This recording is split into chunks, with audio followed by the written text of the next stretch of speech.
Arquetipos.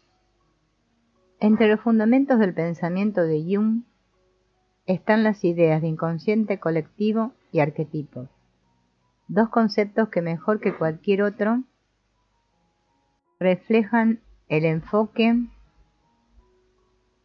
amplio y multidisciplinar del analista suizo. Unidos por una fuerte relación de interdependencia, fueron explorados en paralelo por Jung desde la década de 1910 para posteriormente ser ampliados y sistematizados durante las siguientes décadas. El origen de ambos está íntimamente ligado a su experiencia en el campo de la terapia, a sus sólidos y profundos estudios humanísticos, particularmente enfocados sobre el significado del mito, y también al análisis introspectivo que Jung realiza sobre sí mismo. En una fase más avanzada de su actividad en la década de 1940, afirmará que los arquetipos no solo son portadores de las huellas del pasado, sino que son fuerzas creativas que intervienen en la vida de todos, fuentes de ideas y creaciones artísticas. Los suyos son efectos luminosos, por usar un término que le es querido, y hacen referencia al numen, la esfera de lo sagrado. La relación con el inconsciente colectivo es directa, junto con el instinto. La imagen arquetípica es su fundamento. Una de las ocasiones en que los arquetipos como imágenes simbólicas se pueden manifestar es en el sueño. En este sentido es conveniente referirse a la relación de Jung con Freud.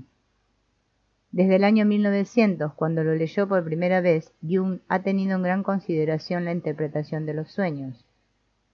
Cuando en 1907, después del intercambio de cartas iniciado el año anterior, los dos se encuentran por primera vez en Viena, parece iniciarse una colaboración destinada a durar años. Sin embargo, las diferencias comienzan a notarse pronto en lo que parecía un terreno común para los dos académicos: el análisis de los sueños.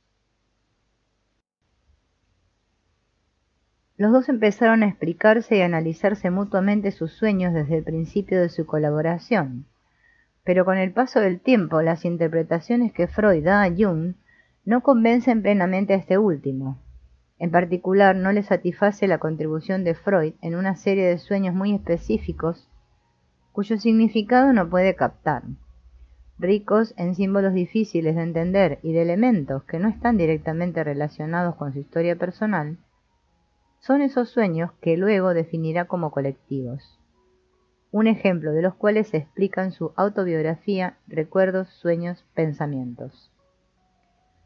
Jung explica que se encontraba en su casa desconocida, que empieza a explorar muebles de estilo rococó y una serie de valiosas pinturas atraen su atención.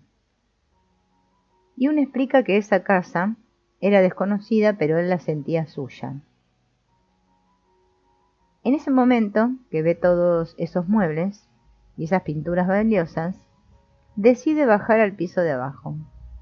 El salto temporal que caracteriza el sueño empieza a hacerse sentir, y el soñador se encuentra en un entorno medieval, con suelos de baldosas rojas y una pesada puerta que revela la existencia de un nivel más bajo. Según la reconstrucción de Jung, esta vez la ambientación salta a la época romana y una losa de piedra permite, una vez levantada, el acceso a una cueva subterránea llena de objetos que remiten a la sociedad primitiva, fragmentos de huesos y 2 cráneos. Con esto termina el sueño. La interpretación freudiana se centra en la presencia de los 2 cráneos, que estarían para indicar deseos inconscientes de muerte.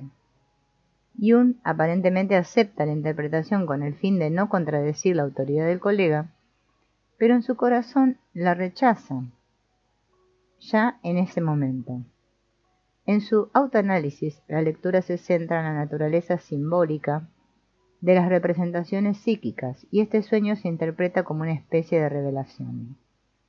El salón representa el área consciente del individuo, los pisos inferiores el progresivo descenso hacia otra área del inconsciente, una zona misteriosa, inexplorada, antigua. Carl Gustav Jung reconoce en ella una manifestación del inconsciente colectivo, un nuevo concepto que contribuirá a su distanciamiento respecto a Freud y que le llevará a la escritura de transformaciones y símbolos de la libido, y una serie de obras publicadas entre 1934 y 1955, en las que tratará de establecer definitivamente las características de esta zona del inconsciente. A partir de este sueño mencionado, reaparece el interés de Jung por la arqueología. Renueva sus estudios sobre ella y al mismo tiempo se sumerge en un intenso análisis de los mitos que pronto será integrado en el estudio en clave psicoanalítica de los pueblos primitivos. A partir de este enfoque fuertemente humanista, combinado con la experiencia cada vez más consolidada en el campo terapéutico, emerge la innovadora visión de Carl Gustav Jung sobre el inconsciente. El inconsciente, en la acepción freudiana del término, lo que Jung llamó el inconsciente personal o individual, se coloca en un primer nivel. Está compuesto de contenidos que anteriormente formaban parte de la parte consciente de la psique y que fueron después olvidados o reprimidos, es decir, son un material que ha sido adquirido de forma individual por la experiencia. En un nivel más profundo se encuentra el inconsciente colectivo, que Jung define como el contenedor psíquico de los acontecimientos individuales en la historia de la civilización. Los contenidos del inconsciente colectivo no provienen de lo consciente y por lo tanto no están vinculados a la experiencia personal, sino que derivan de las experiencias de nuestros antepasados. Por ello tienen raíces arcaicas de naturaleza primitiva y se transmiten a todos los hombres de forma hereditaria. Además de tener las características de la herencia, el inconsciente colectivo es innato, impersonal y universal. Los contenidos que se transmiten son los mismos para todos los individuos y representan un universal en los seres humanos, más allá de las diferencias étnicas y geográficas. Es un tipo de visión opuesta a la freudiana. El ser humano individual se basa en una masa de símbolos, recuerdos, contenidos y misterios que provienen de la especie y que nos unen a unos con otros por la pertenencia común a la humanidad.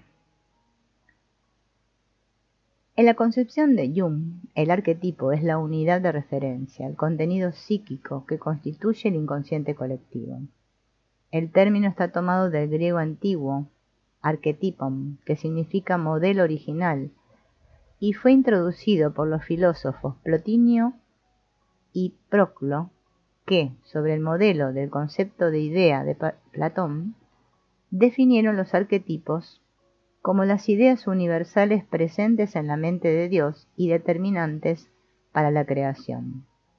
Jung afirma en varios pasajes de sus escritos que ha encontrado una cierta continuidad con la idea platónica, puesto que también los arquetipos, tomados en consideración por él, son primigenios, es decir, son entidades conceptuales que han estado siempre presentes y tienen carácter universal. Los arquetipos de Jung, por lo tanto, se encuentran en las profundidades del inconsciente y se caracterizan por su estructura innata, universal y hereditaria. Gracias a estas formas preexistentes de naturaleza psíquica, vacías por ellas mismas, a los seres humanos se les da la posibilidad de representar y expresar un contenido interior en diversas formas y versiones, manteniendo ciertas características comunes, por ejemplo, a través de un motivo mitológico recurrente. Por tanto, el concepto parte de un significado filosófico abstracto para llegar a representar un elemento psíquico que caracteriza el espacio mental de cada individuo. La idea presenta una complejidad tal que en su época era muy difícil de entender para muchos. Jung debió defenderse en varias ocasiones de acusaciones de abstracción y misticismo que le hacían sus oponentes, y en sus obras retornó varias veces sobre este tema, capital para él, tanto por el deseo de profundizarlo como para refutar las críticas. Uno de los estudios que mejor representan la necesidad de cerrar la polémica es el ensayo titulado El concepto de inconsciente colectivo.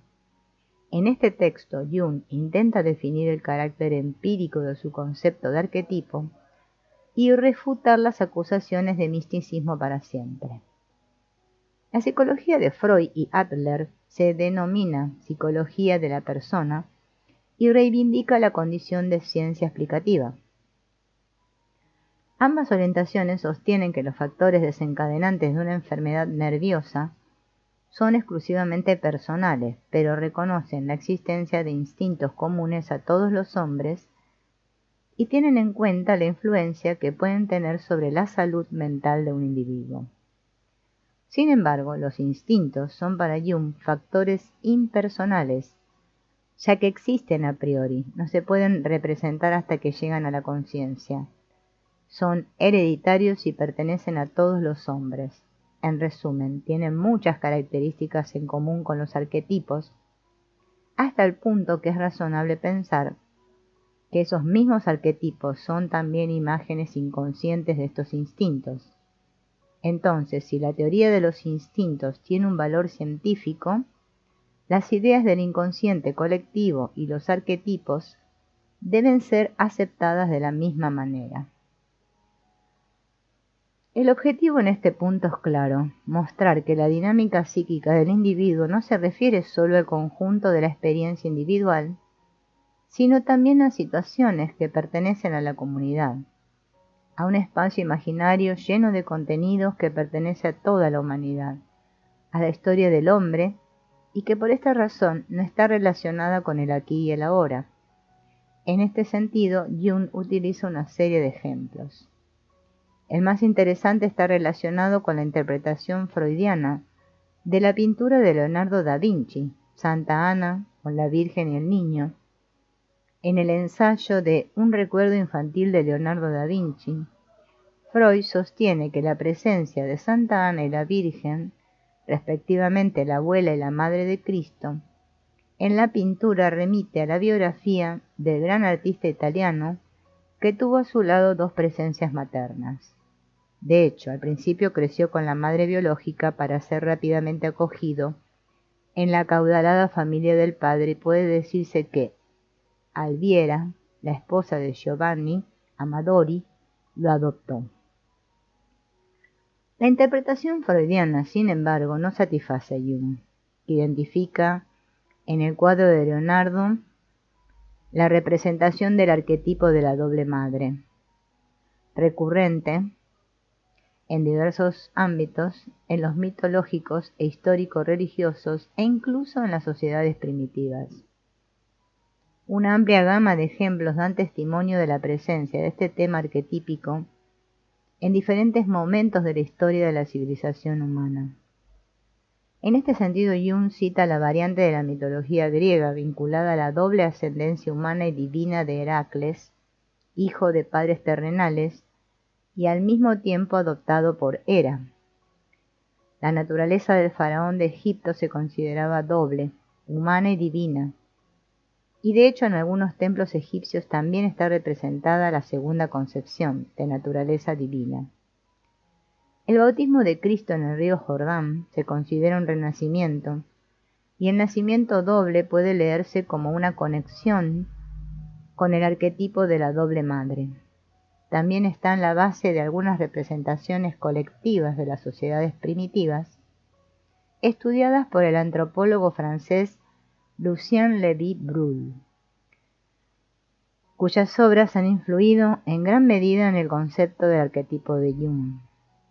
La misma imagen también es claramente evidente en la época contemporánea de Jung. Algunos niños, por ejemplo, creen que han sido adoptados y ven durante un cierto tiempo a sus padres biológicos como adoptivos.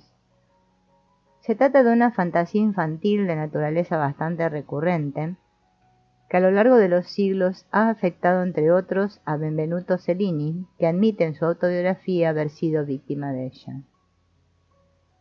La representación de Leonardo refleja, por tanto, solo casualmente una coincidencia biográfica, si bien inexacta, en la medida en que Santa Ana no es la madre de Cristo sino la abuela.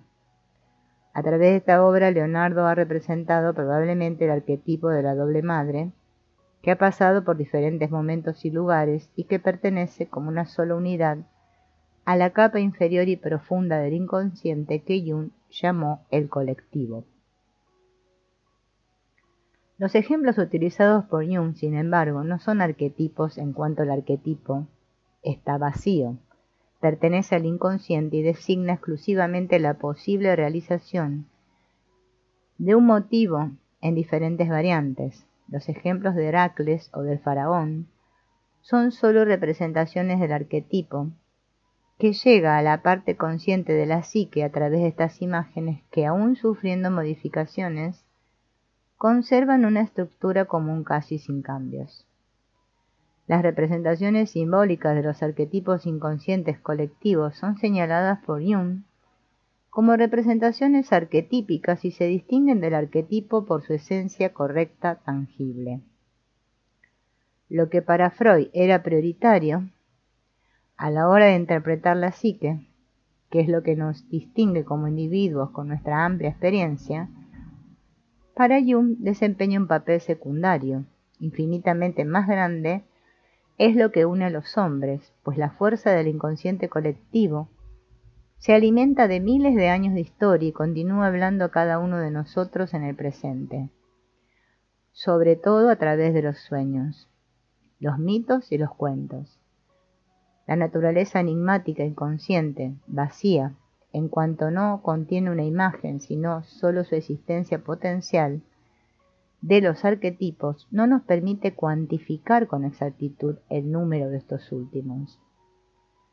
A través de las representaciones arquetípicas analizadas, Jung ha identificado un gran número de arquetipos, los más relevantes de los cuales son los puntos de referencia de un recorrido individual de autorrealización personal que toma el nombre de proceso de individuación. Los arquetipos que acompañan al individuo en este camino son la persona, la sombra, la pareja, ánima, animus y finalmente el sí mismo. Nosotros y los otros, la persona. El arquetipo de la persona puede explicarse adecuadamente a través de un análisis etimológico. El sustantivo deriva del latín persona, que se usaba para indicar las máscaras de madera usadas por los actores en el teatro griego y romano. Es interesante detenerse en algunos detalles de la máscara. Los rasgos faciales se acentuaron para caracterizar mejor el personaje, y la boca estaba hecha de modo que amplificara el sonido de la voz, para que se oyera sin dificultad en todo el teatro. La función realizada por el objeto era muy precisa: ayudar al público a identificar mejor al personaje y comprender la representación de la mejor manera. El concepto de Jung calca de una manera clara el significado latino. La persona lleva a cabo todas las funciones que facilitan la adaptación humana en la sociedad y desarrollan una actividad de mediación entre el individuo y la comunidad.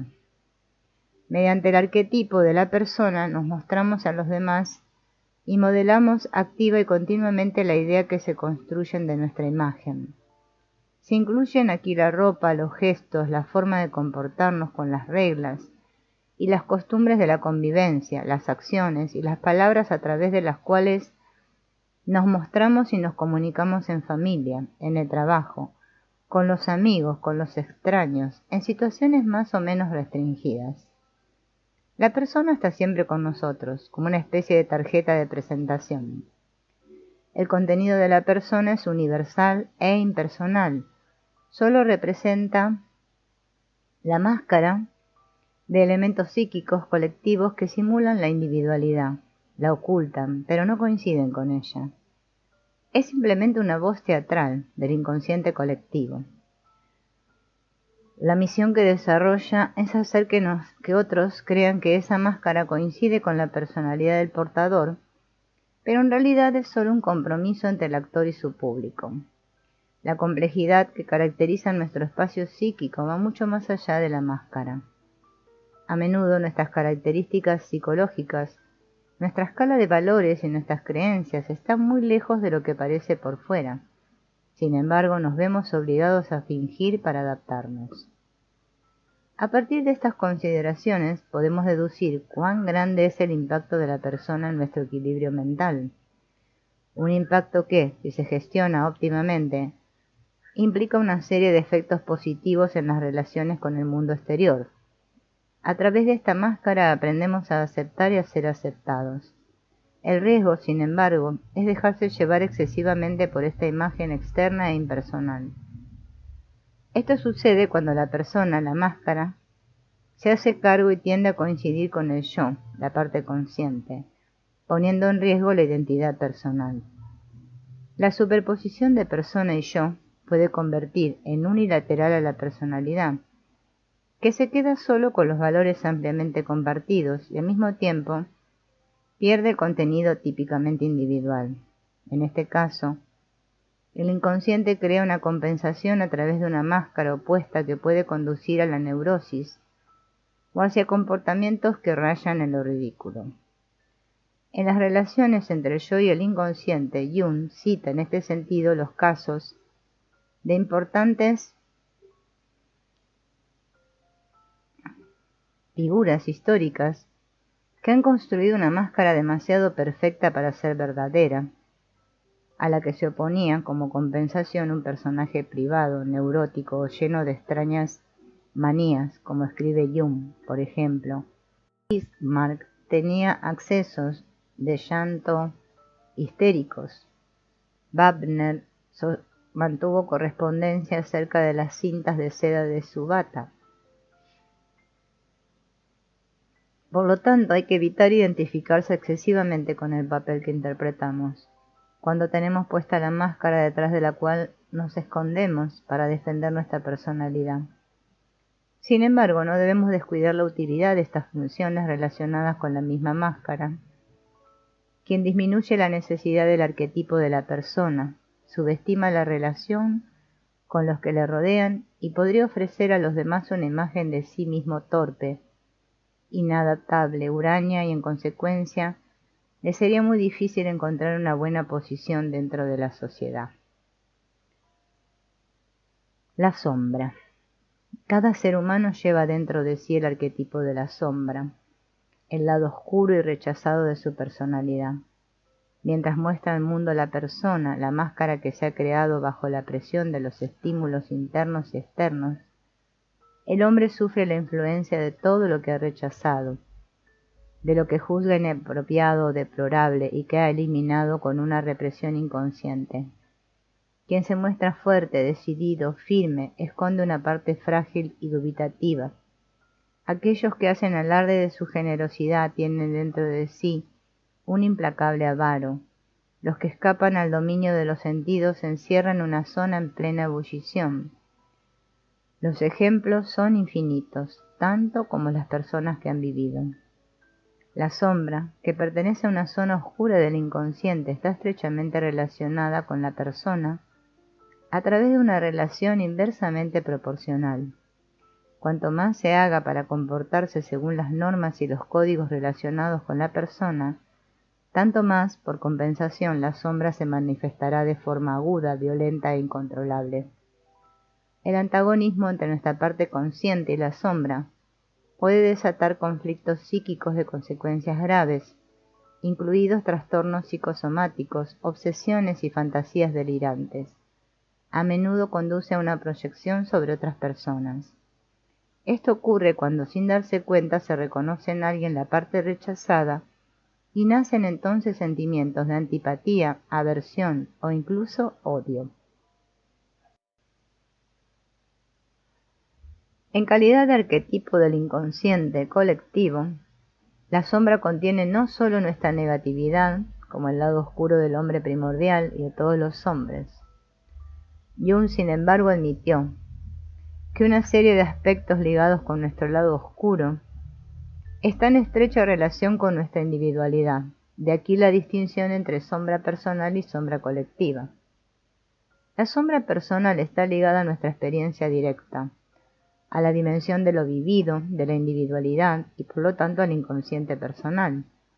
La sombra colectiva emerge de nuestro inconsciente a través de significados compartidos, mensajes simbólicos vinculados tradicionalmente a este arquetipo. El sueño del lobo, por ejemplo, se refiere probablemente a nuestra relación conflictiva con la sombra. que a través de la función compensatoria del sueño se revela utilizando este símbolo colectivo. La sombra colectiva en ciertos periodos históricos se identifica con el arquetipo del adversario, y de ella surgen, entre otras cosas, todos los prejuicios sociales, todas las formas de marginación y de racismo. La cultura de todos los tiempos, la literatura y la mitología presentan muchos pares de caracteres, uno bueno y el otro malo, uno bajo y el otro alto, que encarnan el vínculo indisoluble del hombre y de la sociedad con la propia sombra. Basta pensar en el Dr. Jekyll y en Mr. Hyde, que a menudo se consideran ejemplos de personalidad múltiple, pero que en la intención del autor representan el conflicto y la dualidad presente en todo hombre. La novela de Robert Louis Stevenson es citada como un ejemplo clásico por varios estudiosos de Jung, entre ellos Claudio Risset y Claudio Bonvecchio en el libro La sombra del poltere. El encuentro con la sombra es el primer paso real en el proceso de individuación. Combatirla no significa eliminar todos los aspectos negativos que caracterizan nuestra actitud, porque eso sería imposible y completamente erróneo.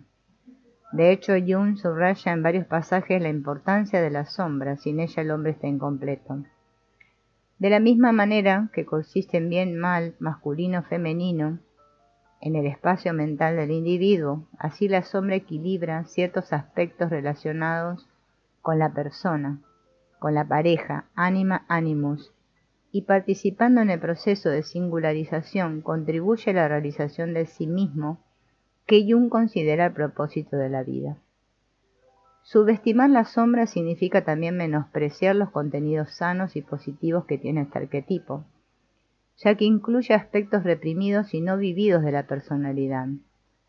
Es un depósito de contenidos, no solo malvados o fracasados, sino también de cualidades no escogidas, de posibilidades de desarrollo rechazadas. En el ensayo Aion, Contribuciones al simbolismo del sí mismo, Jung menciona explícitamente una serie de cualidades de la sombra, los instintos y las reacciones apropiadas y la capacidad de salir de los esquemas que llevan al hombre a ser más creativo, son todos los aspectos relacionados con este arquetipo. La dimensión amorosa, ánima y animus. La pareja ánima-animus tal vez representa el arquetipo más fascinante del pensamiento de Jung por el tema al que se conecta, la relación amorosa. El ánima es la imagen femenina inconscientemente interiorizada por el hombre. En cambio, el animus es la imagen de lo masculino en el inconsciente de la mujer. Jung llama a esta parte contrasexual y reside en la zona más profunda e inaccesible del inconsciente. Tratándose de un arquetipo y por tanto de elementos que pertenecen al inconsciente colectivo, la pareja ánima-animus tiende sustancialmente a contener unidades psíquicas vinculadas a la colectividad de las mujeres y de los hombres que han vivido a lo largo de la historia. Se caracteriza, sin embargo, por tener también contenidos estrictamente individuales, sobre todo vinculados con la relación que en nuestra primera infancia hemos establecido con la figura parental del sexo opuesto. Esto no afecta solo al inconsciente personal directamente, sino también de manera simbólica. Por ejemplo, la madre para el hombre a veces puede suplantar otro arquetipo importante, precisamente el arquetipo de la madre. El arquetipo anima-animus, uno de los más comunes, se presenta en los sueños y en la mitología a través de diversas figuras simbólicas, la madre, la abuela, la madrastra, o cualquier mujer con la que estableció una relación importante, figuras religiosas o divinidades femeninas. El cielo, el agua estancada o lugares que se refieren al nacimiento y la procreación, como el jardín, el árbol, el estanque, la cueva. Estas representaciones arquetípicas pueden hacer emerger significados positivos como la protección, la fertilidad, la nutrición, el renacimiento o el instinto de auxilio típicamente maternal, pero también mensajes nocivos relacionados con la muerte, la angustia y la seducción. El contenido total o parcial del ánima y del animus se interioriza a través de una serie de imágenes que corresponden a la realidad o han sido distorsionadas. La dimensión amorosa conduce estas imágenes al exterior a través de una proyección que se dirige sobre un objeto exterior, la amada, el amado, y contenidos inconscientes positivos y negativos relacionados con la parte contrasexual. Además de surgir externamente a través de una proyección, ánima y animus pueden manifestarse también interiormente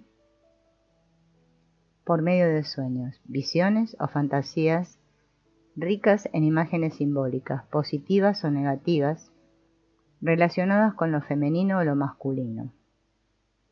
En el caso del hombre, el ánima puede aparecer en un sueño personificado por una bruja, una hermosa muchacha, una prostituta o una deidad. Un ejemplo literario del arquetipo del ánima está presente en Ella, una historia de aventuras, novela de Henry Rider Haggard. La mujer que da título al libro es una reina que ha pasado, manteniéndose joven y hermosa, 2000 años de historia y encarna una serie de características tradicionalmente vinculadas a lo femenino. En psicología y religión, Jung se centra en la esencia biológica de la pareja ánima-animus, que se lee como una manifestación psíquica inconsciente de los genes de lo contrasexual. En cada uno de nosotros, de hecho, hay una pequeña cantidad de genes del sexo opuesto, que encontrándose en desventaja numérica solo se manifiesta por lo general en el área inconsciente. Emerge así, en cierto sentido, una visión hermafrodita del individuo que se conecta con el mito del andrógino presente en El banquete de Platón. Igual que en el diálogo platónico, el hombre está a la búsqueda de su otra mitad para reconstruir el ser único original.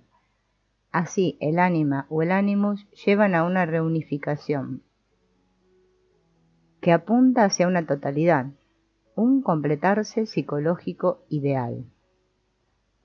Ánima y animus encierran un conjunto de características comunes. En un nivel intencional, por ejemplo, su comprensión lleva a desarrollar una mejor individualidad y una relación amorosa más saludable.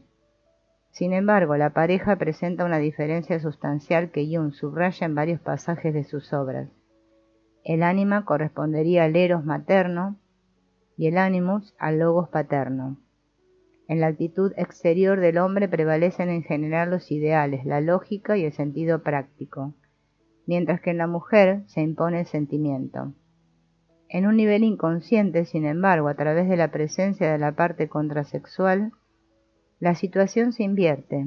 La mujer resulta inconscientemente más propensa a la arquetípica. La sustancial oposición y la aversión de Jung contra el espíritu religioso del cristianismo, el judaísmo y el budismo no le impide leer y analizar estos grandes contenedores de símbolos en relación con un enorme contenedor de la mente, el del inconsciente colectivo. En la primera parte de Psicología y Alquimia, un pasaje aclara, sin ambigüedad, que su enfoque es opuesto al de una interpretación teológica. El concepto de sí mismo es siempre central. Pero mientras que por un lado, la teología afirma que las representaciones que Jung crea arquetípicas y de sí mismo se refieren al mensaje religioso, por otro, el psiquiatra invierte la relación. Es la religión la que remite al inconsciente colectivo y de sí mismo a través de símbolos.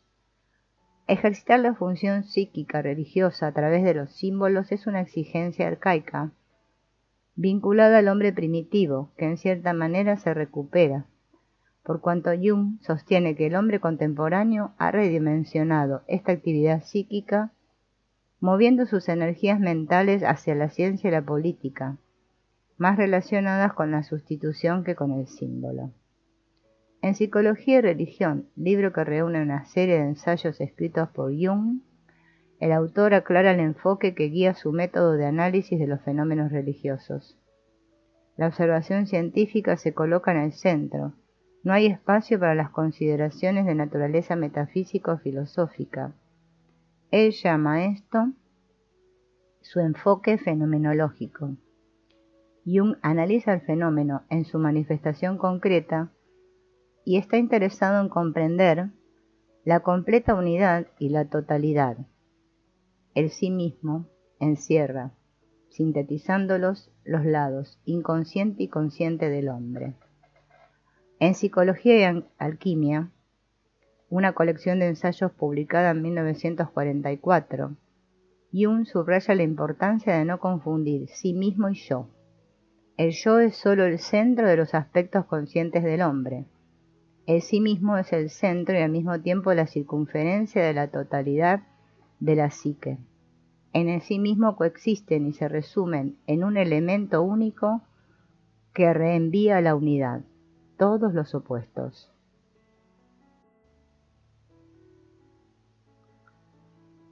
En cuanto a etapa final de un proceso laborioso no accesible a todos, las manifestaciones de este arquetipo son poco frecuentes en comparación, por ejemplo, con los de la sombra o la madre.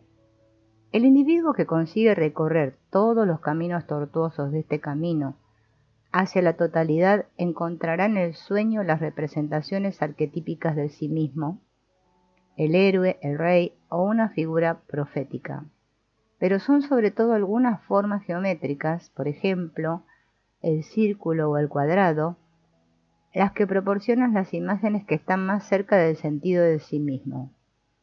Las figuras que representan el arquetipo del sí mismo que más se acercan a un modelo que de hecho no es completamente accesible son los mandalas. Se trata de dibujos geométricos en su mayoría dominados por la figura del círculo, realizados con fines que Jung llama culturales y presentes en todas las épocas y civilizaciones. Los primeros testimonios de estas figuras se remontan al Paleolítico, pero los mandalas más llenos de significado pertenecen a la cultura oriental, y en particular se pueden encontrar en la zona de difusión del budismo tibetano, pero sin embargo hay ejemplos de mandalas cristianos y gnósticos. Nos encontramos ante un símbolo arcaico y universal, la representación arquetípica por excelencia. El mismo Jung se siente misteriosamente atraído por estas figuras y en 1916 dibuja su primer mandala sin poder comprender en absoluto el sentido de la representación. Pero al cabo de un par de años, las imágenes que dibuja llegan a desvelar su densa esencia de contenidos simbólicos.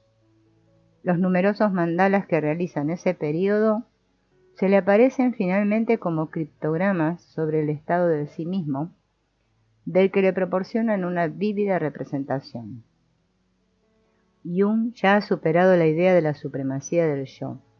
La intuición de que el mandala representa el camino para la individuación le hace llegar a la conclusión definitiva de que el propósito del desarrollo psíquico es el sí mismo. Es la cima de su búsqueda. Esta adquisición le permite encontrar la paz interior que durante un tiempo había perdido.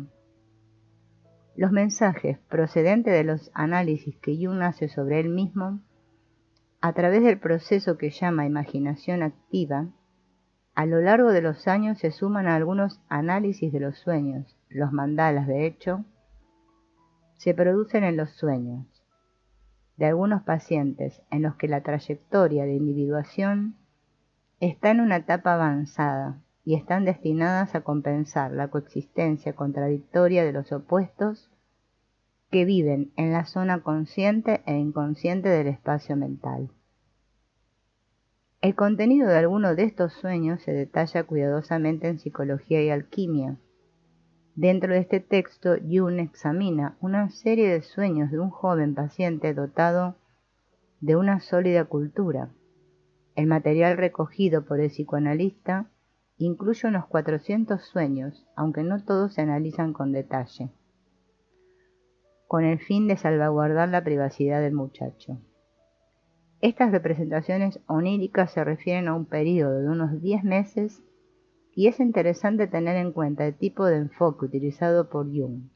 Los sueños, de hecho, han sido recopilados por una de sus estudiantes durante los primeros 5 meses. Luego el joven ha recogido el material por su cuenta durante otros 3, y en la práctica, en los primeros 8 meses, Jung solo estuvo en contacto con el paciente una vez, para una breve entrevista preliminar. Uno de los sueños más significativos del paciente es el reloj universal. Al soñador se le aparecen 2 círculos que se cortan en un centro. El primero es de color azul claro y está dispuesto verticalmente, y el otro, de 4 colores, está en posición horizontal. El sueño despierta emociones fuertes en quien lo tiene, una impresión de suprema armonía.